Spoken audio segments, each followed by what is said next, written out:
విహారయాత్రలో సరదాగా గడపాలని, ఆ జ్ఞాపకాలను సెల్ఫీ రూపంలో భద్రపరచుకోవాలని అనుకోగా విధి మరోలా తలచింది.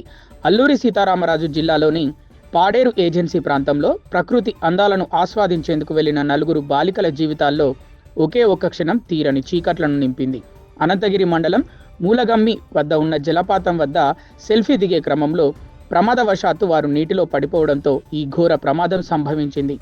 హుకుంపేట మండలం జుంబువలస గ్రామానికి చెందిన త్రిష, రత్నకుమారి, పవిత్ర, అంజలి అనే బాలికలు కుటుంబ సభ్యులతో కలిసి ఈ విహారయాత్రకు వచ్చారు. ఇటీవలే ఇంటర్మీడియట్ పరీక్షలు పూర్తి చేసుకున్న వీరంతా ఒత్తిడి నుంచి ఉపశమనం పొందేందుకు సరదాగా గడపాలని ఇక్కడికి చేరుకున్నారు. అయితే ప్రకృతి ఒడిలో ఆడుకోవలసిన ఆ చిన్నారులు అనంత లోకాలకు వెళ్లడం స్థానికుల్ని కలిచివేసింది.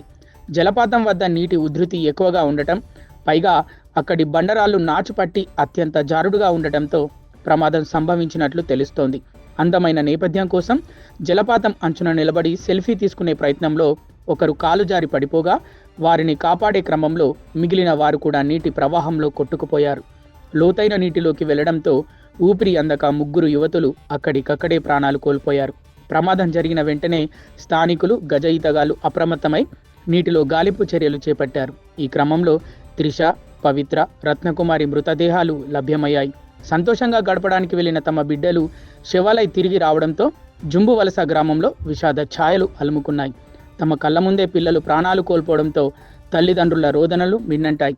ఈ ప్రమాదంలో చిక్కుకున్న 4వ బాలిక అంజలి పరిస్థితి ప్రస్తుతం అత్యంత విషమంగా ఉంది. ప్రమాదాన్ని గమనించిన స్థానికులు అతి కష్టం మీద ఆమెను ప్రాణాలతో బయటకు తీయగలిగారు. వెంటనే ఆమెను సమీపంలోని అనంతగిరి మండలం లుంగపర్తి ఆసుపత్రికి తరలించారు. ప్రస్తుతం ఆమె అక్కడ అత్యవసర చికిత్స విభాగంలో మృత్యువుతో పోరాడుతుంది.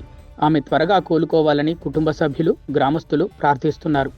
జలపాతాలు, నది పరివాహక ప్రాంతాలు చూడటానికి అందంగా ఉన్నప్పటికీ అక్కడి జారుడు బండరాలు మరియు లోతైన నీటి సుడిగుండాలు ప్రాణాంతకమని అధికారులు పదే పదే హెచ్చరిస్తున్నారు. సెల్ఫీల కోసం ప్రాణాలను పణంగా పెట్టవద్దని విజ్ఞప్తి చేస్తున్నా ఇలాంటి ఘటనలు పునరావృతం కావడం పట్ల యంత్రాంగం ఆందోళన వ్యక్తం చేస్తోంది. పోలీసులు ఈ ఘటనపై కేసు నమోదు చేసి దర్యాప్తు చేస్తున్నారు.